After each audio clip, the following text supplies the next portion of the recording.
This is where problems tend to arise. Rocket engines are volatile by nature. When you light them on the launch pad, you do so in the ideal condition. But when you try and do the same thing in mid-air, stuff tends to explode.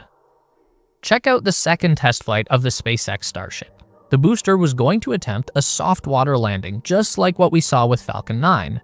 But as soon as it tried to restart those engines to begin slowing down, boom.